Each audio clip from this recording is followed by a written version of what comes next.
lórúkọ tèmi gbajúgbajà òṣèré Nollywood orí ètò Bisi Ologe la wà. Ẹ wo tẹ bá fẹ́ mọ̀ pa gbogbo ẹ̀ṣọ́ ara fàájì tó yọrantí ní òde pápájọ nílẹ̀ adúláwọ̀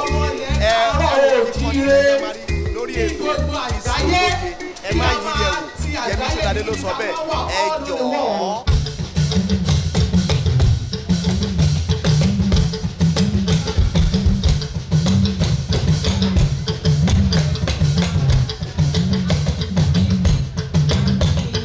Thank you, Bisi, for celebrating this wonderful girl.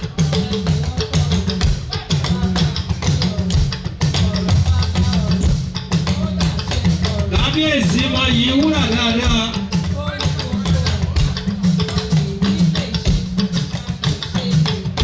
God bless you, your Royal Majesty, sir.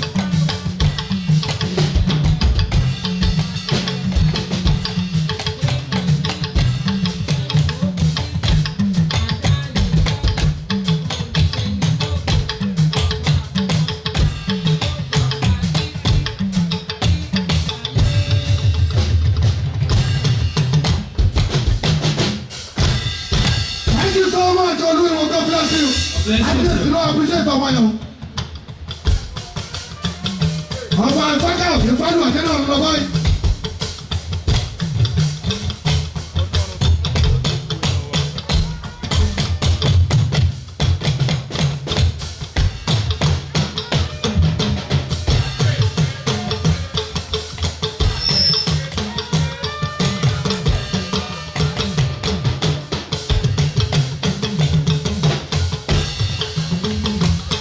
We have another Royal Majesty coming to celebrate this wonderful club.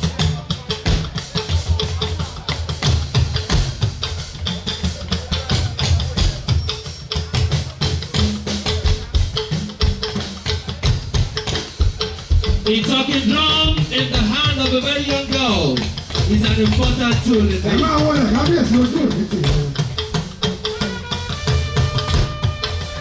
Ọba Ifá káyọ̀ Ifá lù àdé adékiní fún ibà. Kábíyèsí ọba Ọmọlákìyọ, ọba ẹ̀dú àtìmúlẹ̀ ẹ̀dàgbọ́.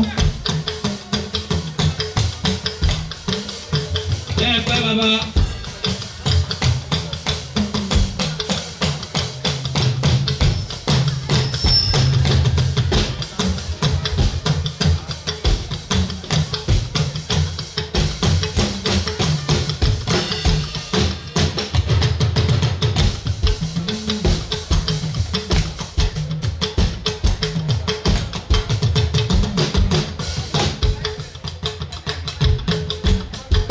Gbogbo rẹ̀ ti láyé tó ti lọ̀rọ̀ já. Ẹ máa wọlé kábíyèsí. Ọba ẹ̀dúrà àtúmọ̀lẹ̀ ẹ máa wọlé. Kábíyèsí ọba Ọmọlákìyọ ẹ máa wọlé lójú òkìtì. Kábíyèsí. Orí ìwò bẹ́ẹ̀ni ni ìjọba àgbà ni ẹgbẹ́ ọlọ́ bẹ́ẹ̀ni ni. Odidi ni, kò dírí, Ó jẹ́ ni. kò ní bẹ̀rẹ̀ ní. Owó ọmọ náà wáyà mo sí títí lọ́wọ́ náà ọ̀sí. Lókè. Handsome Majesty. The most handsome, the most charming, the most young thing of our generation, that's the truth.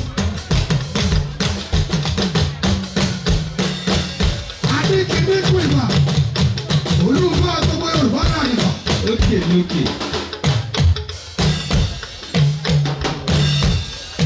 Ọmọ ọdún márùn-ún ni ẹ o, gbogbo ẹ̀yọ́ nínú àgbàlagbà tẹ̀ ìṣàkọ́. Kò sí ìkọjá ìlú ọkùnrin yẹn o. Àbọ̀ máa gbé sáàdì ẹ̀ wálẹ̀ díẹ̀ ni.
Thanks for watching this video. Please don't forget to click on subscribe button. Kindly comment and share. We drop new videos daily. Thank you. God bless you.